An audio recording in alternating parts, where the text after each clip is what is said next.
हैं। जनता ने चुना है, जनता की बातें नहीं होंगी। आज 10% के लोग होते हुए ईडब्ल्यूएस 10% लागू है। ओबीसी कितना है? 80%। हक अधिकार कितना है?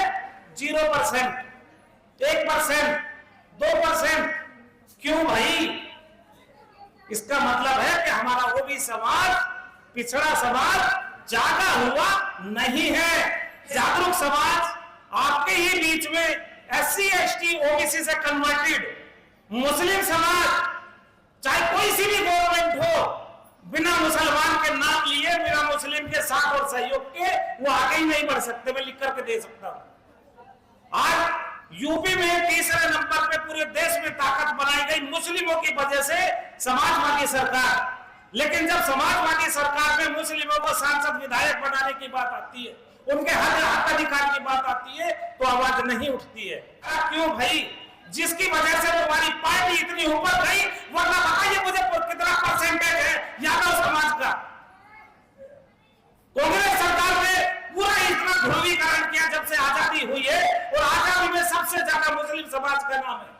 लेकिन आज चारों तरफ जिसको भी देखो, SC समाज हो, OBC समाज हो, कोई अलग से मारने वाला नहीं आता है। और वो भी OBC समाज से ही मुस्लिम कन्वर्ट है, SC से कन्वर्ट है, ST से कन्वर्ट है। 1956 में पंडित जवाहरलाल नेहरू ने जो हक अधिकार मुस्लिम कन्वर्ट हुए SC ST से, उनको ही खत्म कर दिया कि इनको हक अधिकार नहीं मिलेगा।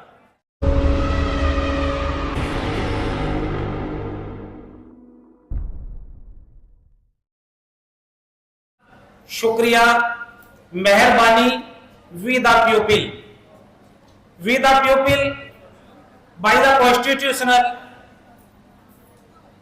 प्रेम्बुल है हमारा, सबका हक अधिकार है।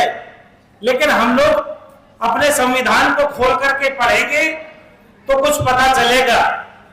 लेकिन आज हम लोगों को शिक्षा से दूर करने के लिए बहुत बड़े षड्यंत्र चल रहे हैं। अफसोस की बात है, आज हमारा ओबीसी समाज अपनी जातिगत जनगणना के लिए तरस रहा है। आज आजादी हुए कितने वर्ष हो गए, लेकिन ये आजादी झूठी है और देश की जनता भूखी है। लेकिन इसका हमारा संविधान होते हुए, संवैधानिक पदों पर बैठे हुए मनुवादी विचारधारा क्यों सक्सेस हो रही है? क्या देश संविधान से चल रहा है? नहीं, मनुवादी लोगों की विचारधारा से, मनुवाद से चल रहा है, मनुस्मृति से चल रहा है। आज हमारे देश में ओबीसी समाज को कितना हक अधिकार है? 27% मिलना था, लेकिन 52% होते हुए 1931 की जनगणना के अनुसार। पूरे भारत देश में यदि हम चर्चा करते हैं, चाहे वो किसी भी मजहब में हो, किसी भी विचारधारा में, किसी भी पंथ में, तो करीब 80% ओबीसी समाज में आते हैं। कुछ हमारे समाज, हमारे देश में राजनीतिक पार्टियां हैं, लेकिन उन राजनीतिक पार्टियों में ओबीसी समाज के हो, SC समाज के हो, ST के हो या माइनॉरिटीज के हो, सांसद और विधायक या राज्यसभा मेंबर अपनी आवाज, अपनी बात नहीं रख सकते। वो गुलाम होते हैं उस पार्टी के, जैसे वो कहेंगे या जिधर को पार्टी का आदेश होगा केवल वो बात रखते हैं। जनता ने चुना है, जनता की बातें नहीं होंगी। कुछ सांसद हैं, कुछ विधायक हैं जो इस बात को लेकर के चलते हैं, लेकिन जो मीडिया कर्मी उस बात को लेकर के आना चाहिए, जनता की बात जनता के द्वारा, सरकार की बात जनता के लिए, जनता की बात सरकार के द्वारा नहीं। आज कुछ बहुजन समाज के लोग उस मीडिया को चला रहे हैं, यूट्यूब को चला रहे हैं, और वो सच्ची बात दिखा देना चाहते हैं लेकिन उनके ऊपर केस कर दिया जाता है।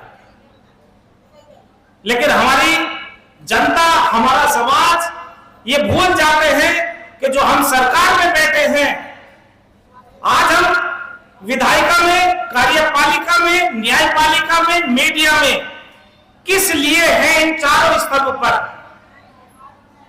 उसके लिए नहीं सोचने का टाइम। अरे जनता के पैसों से, जनता के टैक्स लेकर के आप वहां तक पहुंचे हो, वहां से रोटी खा रहे हो, तो जनता की बातें क्यों नहीं? जनता तरस रही है अपने हक अधिकारों के लिए। न्याय नहीं है न्यायपालिका में, क्योंकि वहां पर संख्या के अनुपात में आज तक भी न्यायिक अधिकारी, जजमेंट सुप्रीम कोर्ट में नहीं पहुंच पाए।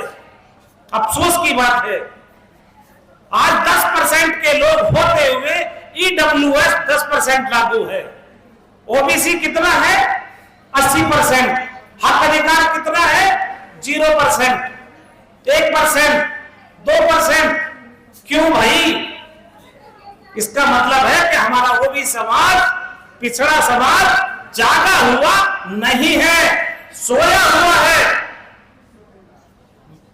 बाय द कॉन्स्टिट्यूशनली, संवैधानिक अधिकारों को तो ले रहे हैं, लेकिन संविधान की बातों को करने के लिए राजी नहीं है, राजी नहीं है।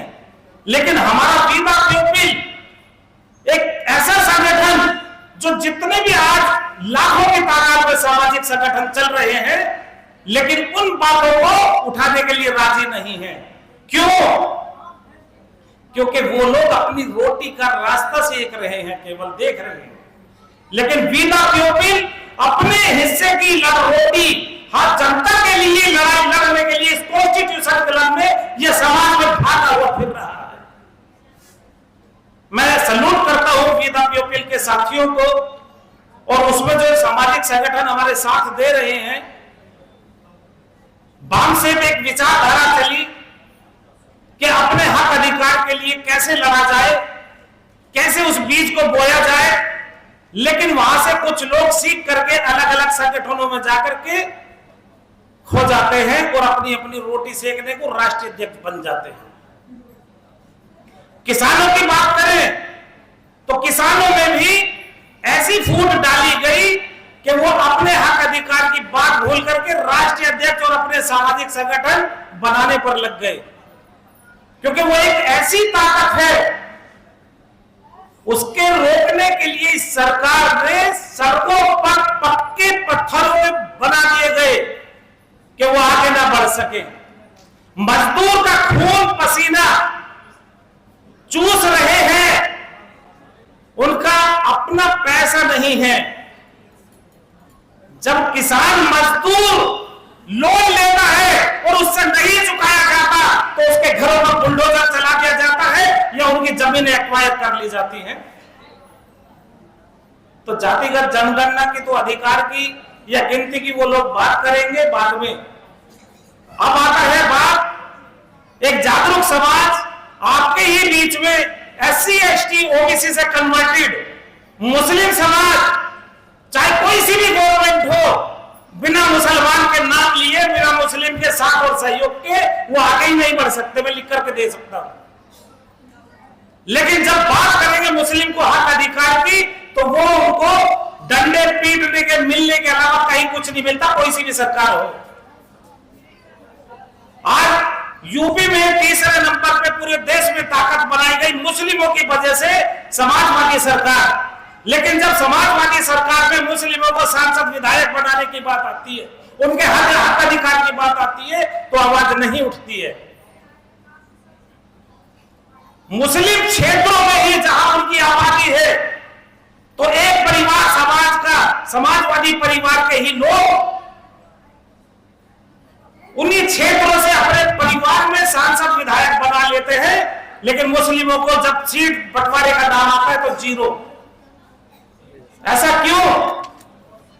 मैं पूछना चाहता हूं अपने समाज में कि ऐसी दोहरी विचारधारा क्यों भाई, जिसकी वजह से तुम्हारी पार्टी इतनी ऊपर गई। वरना बताइए मुझे कितना परसेंटेज है यादव समाज का। कांग्रेस सरकार ने पूरा इतना ध्रुवीकरण किया जब से आजादी हुई है, और आजादी में सबसे ज्यादा मुस्लिम समाज का नाम है।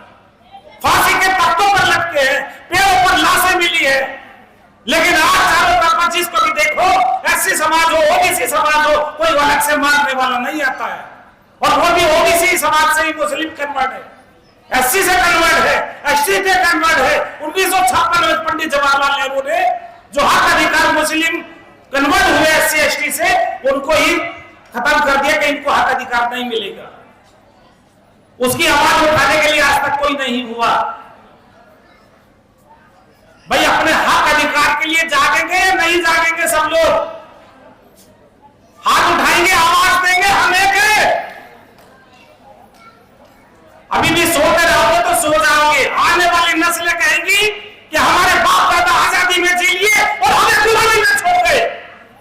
कब निकलेंगे इस गुलामी से? आजादी चाहिए या नहीं चाहिए? मुक्ति चाहिए या नहीं चाहिए? सोते रहोगा, कसम खानी होगी, तब जाकर के हम अपने बच्चों को हक अधिकार दिला पाएंगे, वरना यही बोल करके रह जाएंगे और समाज में कुछ नहीं होगा। जाना होगा घर घर, गली गली, जैसे 10,000 वोट के लिए, एक वोट के लिए पैसा बांटा गया। सोचो 5 साल के लिए क्या उसमें से हमारे हिस्से में एक दिन में कितना पैसा बनता है? हमारे रोजगार के लिए महंगाई पर ताकत दी, हमारे देश में जहां रोटी बनती है, आज उसको लकड़ियों को खत्म करके गैस पर ला दिया। लेकिन गैस लाने के लिए जिस देश से आती है उस देश के साथ में नहीं खड़े हैं। क्यों नहीं खड़े हैं? यानी कि हमारा एससी एसटी ओबीसी का जितना भी सांसद विधायक है, क्या वो बीजेपी में नहीं है? वो आवाज नहीं उठा सकता? बाबा भीमराव अम्बेडकर साहब ने एक वोट से पूरी सरकार हिला दी थी। आज कितने सांसद है ओबीसी के, कितने एससी के हैं, कितने एसटी के हैं? क्या सरकार नहीं गिर सकती? तुरंत पलट सकती है, तुरंत रातों एक पल में पलट पड़ सकती है, लेकिन नहीं पलटाना चाहते। तो इसके जिम्मेवार हमारे ओबीसी समाज के, एससी समाज के, एसटी समाज के ही सांसद विधायक है। जब हमारी पूरी बहुमत से सरकारें रही, क्या मैं पूछना चाहता हूं समाजवादी हो, बसपा हो या कोई भी, उनसे हमारी जाति आधारित जनगणना उन लोगों ने क्यों नहीं कराई आज तक? तो हमें सवाल करना होगा अपने सांसदों से, अपने विधायकों से, तब जाकर के हम अपना अधिकार मिलेगा। आने वाले कल के लिए एक लड़ाई और लड़िए कि हमें 2 वोट का अधिकार मिलना चाहिए। एससी को, एसटी को हजारों साल से हम दबे कुचले, मुस्लिमों को जितनी संख्या है उसके अनुपात में उनकी सीटों पर आरक्षण मिलना चाहिए कि वो भी सांसद विधायक में संख्या के अनुपात में पहुंच सके। आप लोगों ने मेरी बात को सुना, समझा और आगे मेरा साथ और सहयोग देंगे, आवाज उठाएंगे। एक आवाज अपने गली मोहल्ले से चलेगी और वो भाईचारे की कायम की होगी कि समता, समानता, न्याय, बंधुता और स्वतंत्रता पर आधारित हमें देश और समाज का निर्माण करना होगा। करेंगे सब लोग? ओके। जय इंसान, जय विज्ञान, जय भारत, जय संविधान। आप हमेशा याद रखिए, India that is Bharat, not Hindustan. किसी की आवाज नहीं आनी चाहिए किसी माइक से कि हाँ हिंदुस्तान बोल रहा है, क्योंकि कॉन्स्टिट्यूशन से बन रहे हो, कॉन्स्टिट्यूशन की आप शपथ लेते हो, तो आप भारत का नाम लेंगे, इंडिया का नाम लेंगे। जय इंसान, जय विज्ञान। Thank you.